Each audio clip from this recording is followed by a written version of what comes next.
Are you jealous of Midoriya? She asked, not caring whatever reaction he might offer. To her surprise, Bakugou just stood there, but it was visible his jaw tightened. She could even hear how his fist clenched so tight. Are you? Are you serious? Yin asked as Bakugou walked away from her and looked around his room to find a drink. Why would you be jealous? We are husband and wife, but for all I know, you really dislike me so much, she accused. Oh, I don't know. Maybe it's because you and Deku had a history of rumors where you two were getting it off with each... No, we're not. Then was that just now, huh? What was that? It was nothing. Midori and I are just friends, nothing more. I'm not the type of woman who would go unfaithful knowing that I am already married. And I already told you this before. There is nothing going on between us. You dislike me. We are never close. And nothing is going on between us and me and your scholar. So there's no reason for you to get all worked up. Bakugou looked at her as if she was spouting nonsense. No reason. I have my reason, Yin.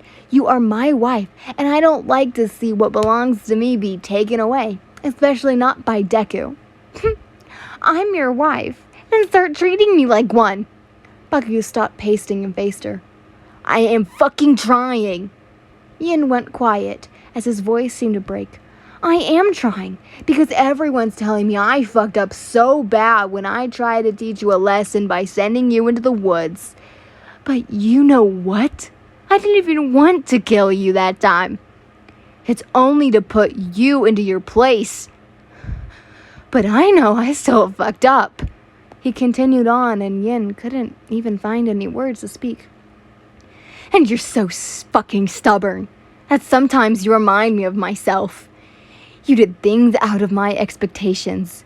Whatever you did to me, Yin, I don't fucking know. He let out a strange laugh. But I know. You're still angry at me for what I did to you. And I don't expect you to forgive me because I don't fucking deserve it. I know it. I just... Let me be fucking mad, whatever. I see you so carefree with everyone.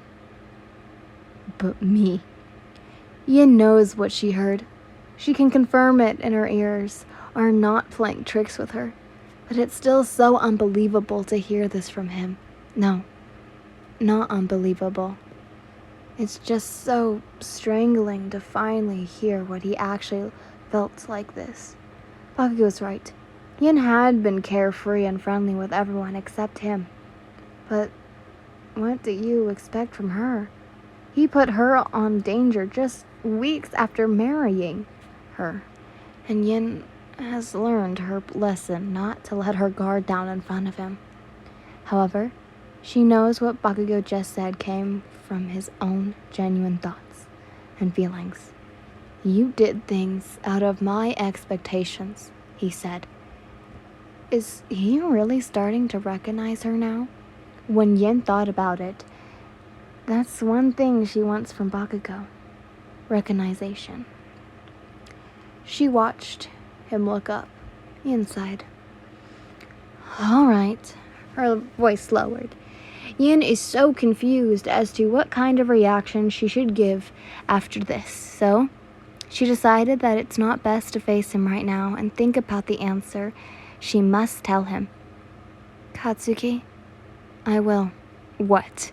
Bakugou suddenly whipped his head to face her again, and all of a sudden, he's in front of her again. This time, he's dangerously close. What did you call me? He asked, his voice dropping an octave. Yin couldn't help but tense atmosphere that suddenly formed around them. It's stiffening, yet not uncomfortable. What?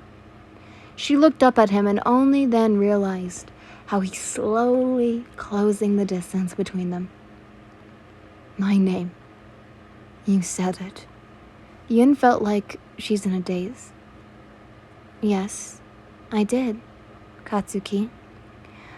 There was a shift in Bakugo's eyes, but Yin wasn't able to catch it as he leaned in closer. Fuck it. Bakugo's hand suddenly went on her hips as he moved her body closer to him. His forehead came to rest on hers as his breath fanned over her. Do you know how much I have to restrain myself, Yin? Do you have any idea what you're doing to me?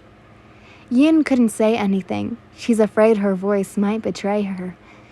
You go around being so friendly with everyone, calling them by their name, yet you couldn't even call mine. Yin gulped as her hands came to rest on his chest. She felt Bakugo tense.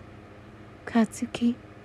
She looked into his eyes to find anything that might conclude to what he's saying, but there's nothing. Bakugo gently felt all what he had just said, and he's been restraining himself. Yin finally realized what Lady Erica meant, but she still couldn't believe it. And now that it has been confirmed to her, she felt a strange sensation over the feeling of a powerful man wanting her. All of a sudden, Bakugo's lips is on Yin's. His lips isn't rough. It felt so eager as he only added so much intensity as they continued lip-locking. Yin did not even realize she's responding to his kiss. She has been long swept up by a passionate act. She kissed him before, but he was rough. This time, it felt different. It is a foreign feeling for her. It's so frightening, yet suddenly felt aroused. This foreign feeling that Yin couldn't quite understand. This is the result of the game the two had been playing, the game of driving each other from the intimacy that marriage couples usually have. All the pent-up frustration, mostly from Bakugo, is about to relieve right now. Bakugo's lips trailed to the corner of her lips, to her jaw, then her neck, where he kissed every skin he can latch onto. Yin's hands came up to his neck as she sighed when Bakugo went to kiss her cleavage. She felt a tug on her dress, and she knew he wanted it off her. Bakugo growled on her skin as he couldn't do it. Yin gasped when suddenly lifted her and took her to the table. Bakugo went back to kiss her, and their tongues fought for dominance. He won when he pressed himself closer to her body. One hand gripped her neck while the other went to reach for the knife on the table. Yin broke the kiss only to let her lips travel his jaw and neck, pampering him with kisses. Suddenly, the sound of fabric tearing up responded. Bakugo managed to cut the lacing of her dress. She can also tell he cut through the lace of her corset. Yin can finally breathe. Bakugo came searching for her lips again as he took off every layer of her dress. All of them fell and pulled onto the floor. Yin is now left only with her undergarments. Though it did not help her hide her figure from him, he suddenly stopped and caged her in his arms. Yin found herself reaching for him as she tried to pull him back, but he didn't budge. Yin is confused. What is he doing? What is he waiting for? Is he waiting for her permission? Don't look at me like that, he muttered. I won't be able to stop. Yin lipped her finger behind his neck to play with the ends of his hair. Then don't stop. A sharp sigh came from him as he leaned in again, his lips ghosting over her ever so softly. Yin was the one to close the distance between them. They found themselves in each other's makeout session, Bakugo's hands traveling all over her body as hers did the same. He lifted her once again. This time, Yin is able to wrap her legs around his waist. Bakugo took her to his bed. He continued to kiss her neck, and Yin moaned when he found her sweet spot. Bakugo worked to rip her off her clothing. He threw it somewhere around the room. Who knows where? He stopped kissing her skin to admire her body, naked and only for him to see. Fuck, he groaned as Yin eagerly raised her hips. He stripped his shirt off and let Yin's hands trace every part of his toned chest. Then she brought him down for another kiss again. Her hips couldn't stay still as he was to place a hand on her hips to steady her. He took time to kiss the valley of her breasts. His lips kissed and sucked on one of her nipples while his free hand went to play with the other. Yin moaned as she continued with her menstruations, eventually going down to kiss her stomach and her inner thigh. Bakugou caught sight of her womanhood and saw how eager she was. Her hands came desperately to tug on his pants. He smirked and he slowly pulled it down. His member sprung free as he finally took it off. Yin suddenly went still, her eyes trailing on his manhood. Bakugou let out a chuckle and moved to kiss her. She found her eagerness again as she responded to the kiss. Please, she pleaded as she couldn't ignore the pain between her legs anymore. Please what? He asked, his low and husky voice. His hands spread her legs. He jerked his hips and his member rubbed on her clit. She let out a moan and whined when he denied her of it. Tell me, Yin, he whispered in her ear. Yin's hands gripped the back of his neck, and she whispered, Please, Katsuki, take me. Bakugou groaned and grinded his member on the entrance of her clit. He looked up to meet her eyes before pushing it inside her. Yin couldn't stop the sound escaping her lips. She squirmed under him as she continued to push all the way in. It hurts, but it stretched her so good. It's all right. You're good. He comforted her and pushed further in. Another groan came from him. Fuck. So tight. Yin is clinging to him for dear life. Her nails scratched on his back, and it only aroused him more. He waited until she adjusted, and when she started to roll her hips, he started thrusting. She became a mess under him. Her moans and whines filled the room, as well as his groans and the sound of skin slapping. He felt her tighten around him, and he groaned again.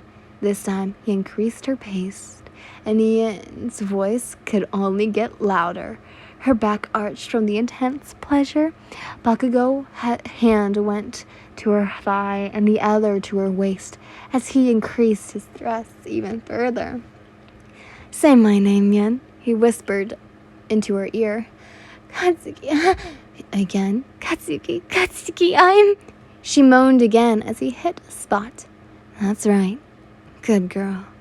He continued to hit her spot and then maintain his pace.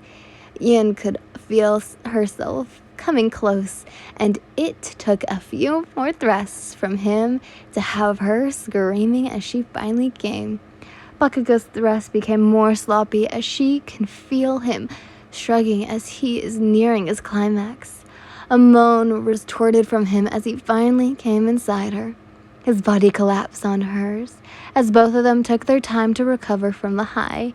Her hands caressed his locks as his lips traced her cleavage and the shoulders before he rolled over and laid on her side. Bakugou turned to look at her. His hands came to brush the hair covering her face. Sleep, he said quietly. What about the... Forget about it, he said and came to sit up and started collecting his clothes. I'll tell them their queen has retired. A smirk played on his lips, and Yin shook her head, but proceeded to cover herself with the sheets. She closed her eyes and heard Bakugou's footsteps nearing her. Then she felt a pair of lips on her forehead before he started walking again and left the room.